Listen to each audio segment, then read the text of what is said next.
¿Cómo estás? Dios te bendiga. Agradecido con el Señor, con nuestro Padre Celestial, por concederme nuevamente una oportunidad de compartir contigo un mensaje.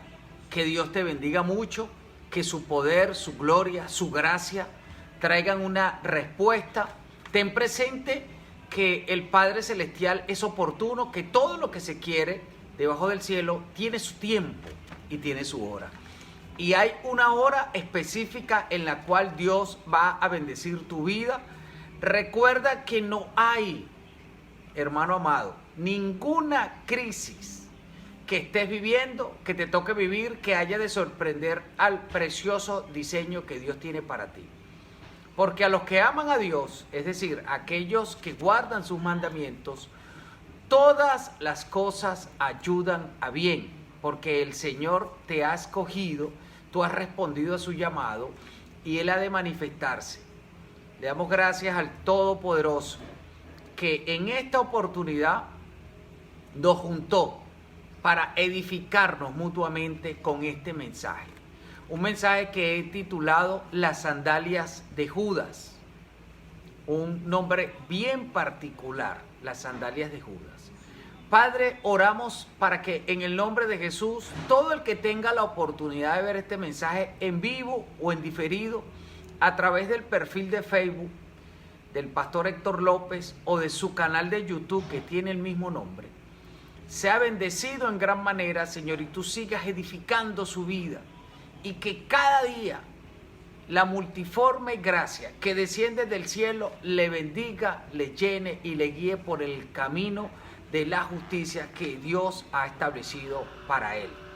Que Dios bendiga ampliamente tu vida, que Dios bendiga tu casa, tus hijos, tu familia, y que todas las buenas obras que el Padre diseñó para que caminaran en ellas se manifiesten, y que el Padre Eterno te conecte en medio de su maravilloso diseño con todas aquellas cosas, aquellas personas que tú necesitas conocer, con las cuales necesitas estar alineado para el cumplimiento de su propósito en tu vida, en el nombre de Jesús.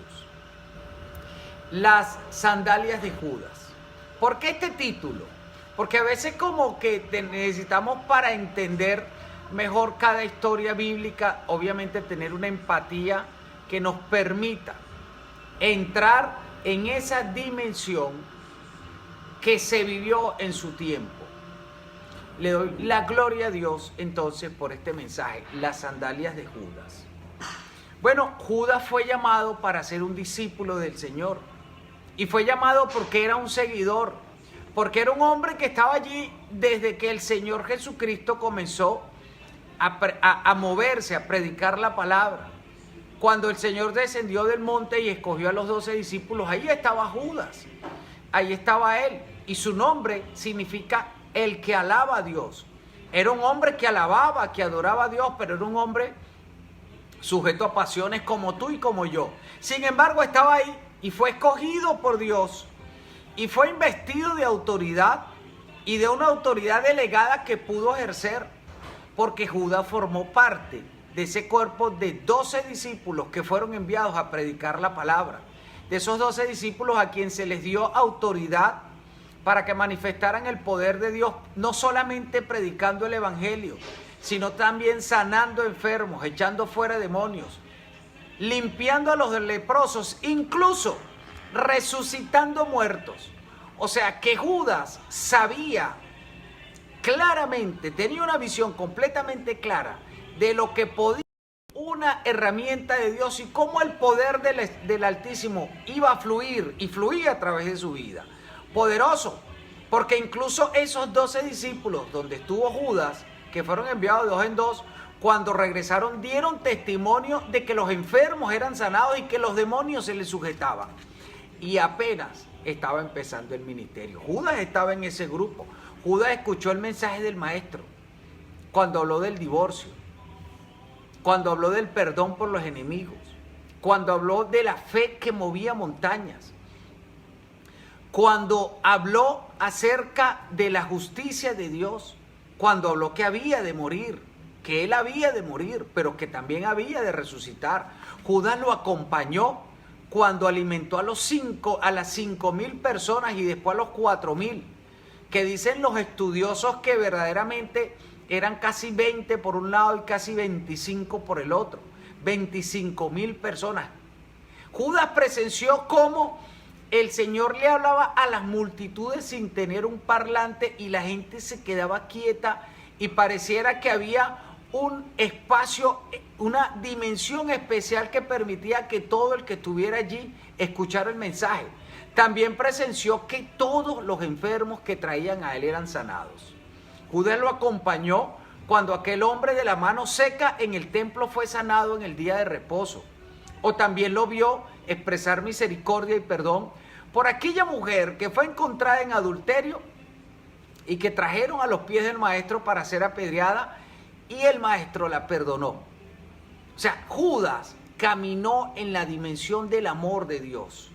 Judas escuchó cuando Jesucristo dijo, todos los 613 mandamientos se resumen a 2. Ama a Dios por encima de todas las cosas y ama a tu prójimo como a ti mismo. Judas fue ese hombre que al igual que los otros 11, fue testigo de cuando el Señor calmó la tempestad que azotaba su barca y estaba a punto de volcarla. También fue testigo de el osado Pedro, quien le pidió al Señor la posibilidad de caminar sobre las aguas y desde el temor, aferrado quién sabe a qué, en aquel barco, vio como un compañero de ministerio caminó sobre las tormentosas aguas. Y que a pesar que se hundió cuando hubo una pequeña duda, el Señor Jesucristo extendió la mano, lo sacó del agua y regresó caminando a la barca. O sea que Judas había visto de primera mano, testigo de sección y testigo protagonista, el poder y la gracia del Señor Jesucristo. Obviamente Judas también conocía la historia de su pueblo, porque había sido educado, no tal vez con una educación completamente formal, pero sí a través de la tradición oral propia de las familias judías acerca del poder de Dios. Conocía de Moisés, conocía de las plagas en el desierto, conocía de las fiestas, entendía su significado, había escuchado acerca de un Mesías y de las señales que había de hacer ese Mesías en su tiempo. Lo había visto sanar leprosos, lo había visto devolverle la vista a los ciegos y la voz a los mudos. Había visto levantar paralíticos, aquel paralítico que rompieron el techo y lo bajaron. Y él vio cuando el Señor le perdonó los pecados y lo levantó. Lo había visto pararse frente a los maestros de la ley y con aquella autoridad y conocimiento de la palabra de Dios, expresar los más elocuentes y poderosos discursos que hacían que la gente se preguntara con qué autoridad este hombre predica. Y es que acaso este no es el hijo de José el carpintero y de María.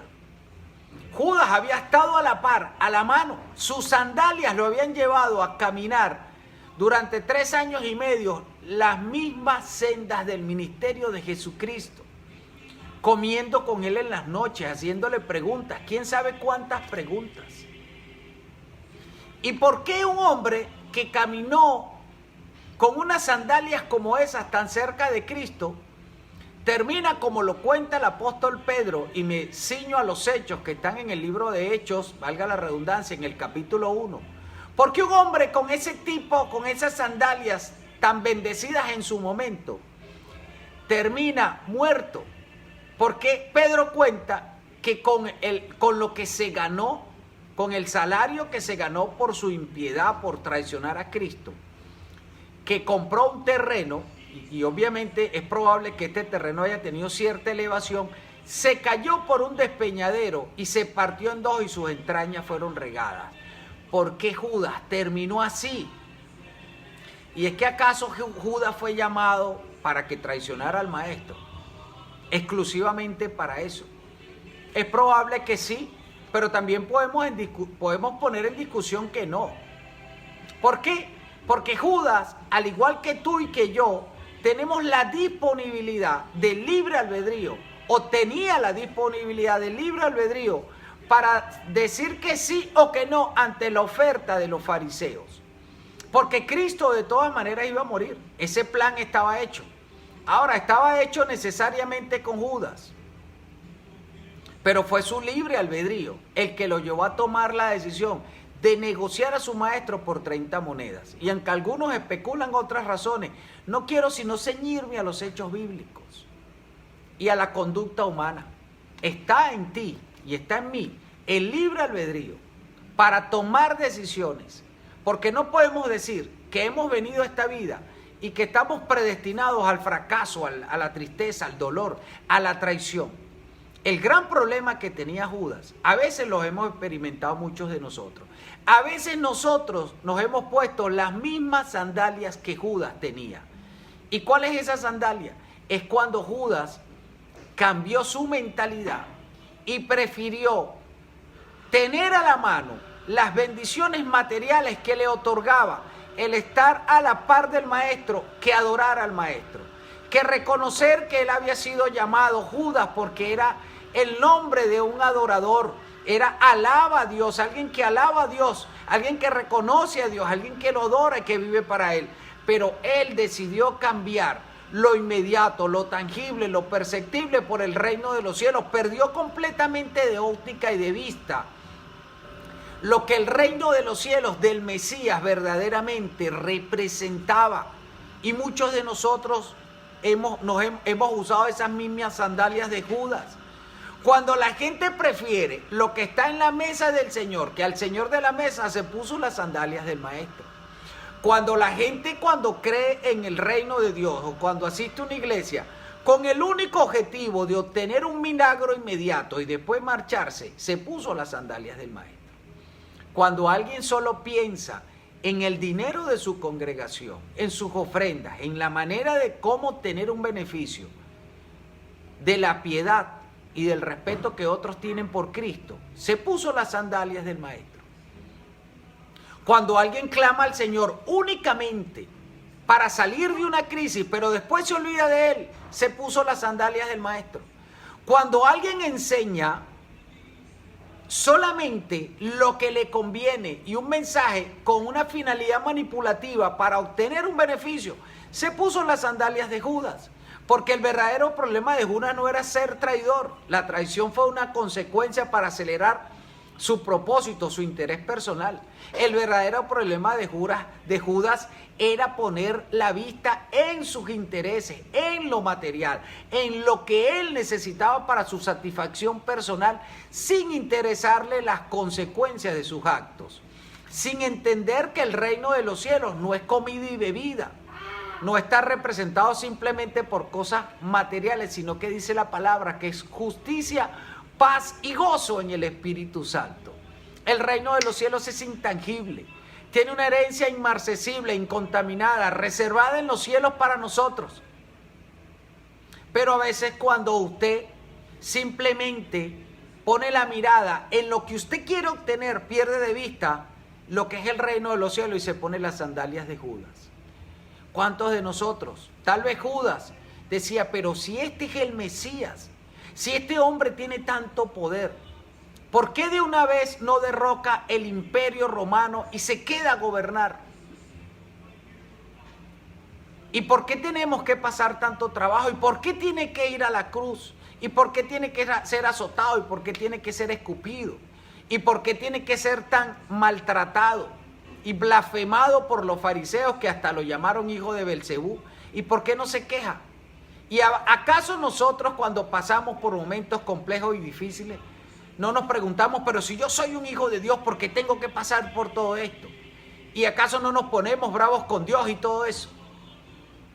¿No será entonces, amados hermanos, no será entonces que en ese momento que tenemos esa queja, que tenemos ese conflicto, que hay esa contradicción en nuestros corazones y a veces hasta peleamos con Dios, no será que tenemos las sandalias puestas las mismas que usó Judas? El reino de los cielos, repito lo que dice la palabra, es justicia, paz y gozo en el Espíritu Santo. El reino de los cielos no tiene nada que ver única y exclusivamente con las cosas materiales. De hecho, las cosas materiales son consecuencias de darle la prioridad correcta al reino de los cielos. En una máxima lo resumió nuestro Señor Jesucristo. Buscad primeramente el reino de Dios y su justicia, y todas las demás cosas serán añadidas. Cuando tenemos una clara prioridad de que el reino de los cielos es primero y tiene que ver con intimidad, con obediencia, con búsqueda, y no simplemente con la obtención de cosas materiales para la satisfacción de nuestros intereses, entonces todo lo que necesitamos, todas las cosas buenas que necesitamos han de llegar. Porque tenemos en los cielos un Padre precioso, un Padre que nos ama profundamente y que conoce de antemano todas nuestras necesidades, y cual Padre bueno, mejor y más completo y supremo y por encima de todos los padres de la tierra, Él no niega darle las cosas buenas a sus hijos que se la piden, porque Él los ama. Jesucristo intercede por ti todos los días, y en los cielos tienes un Padre que te ama profundamente. Si te has puesto o estás por ponerte, o en algún momento te sientes tentado a ponerte las sandalias de Judas y a perder de vista el propósito de adorar al Rey y de creer en Él y de entender que a veces el camino a la cruz es el más directo a la gloria, por favor, reflexiona con este mensaje. Quítate las sandalias de Judas o no te la pongas, aguántate y espera en Él. Confía en Él con todo tu corazón, porque ha de llegar del cielo todas las cosas buenas cuando el cielo es la prioridad, cuando adorar al Rey es la prioridad, cuando la presencia de Él en nuestras vidas es suficiente, cuando el hecho de entender que hemos sido resucitados de nuestros delitos y pecados, ya hemos sido resucitados, ya estamos sentados en lugares celestiales en Cristo Jesús. Cuando con eso nos basta, las añadiduras han de llegar por sí solas. Que Dios te bendiga mucho y que en el nombre de Jesús seas guiado por el poder de su Espíritu Santo para que camines sin usar las sandalias de Judas, y tu único anhelo sea parecerte a Cristo y ponerte las sandalias de Él, y entender que a través de la senda del sacrificio, de la obediencia a la palabra del Padre Celestial y del cumplimiento de su voluntad en tu vida, aunque a veces no la entiendas, es que has de llegar al punto en el cual todas tus añadiduras han de manifestarse, pero que no pierdas la visión, sino que el Señor Jesucristo sea tu modelo, sea tu referente, y entiendas que Él habita en tu corazón y que jamás te ha abandonado, y que siempre ha de bendecirte. De hecho, ya lo ha hecho con toda bendición espiritual en la dimensión de su presencia. Que Dios te bendiga mucho.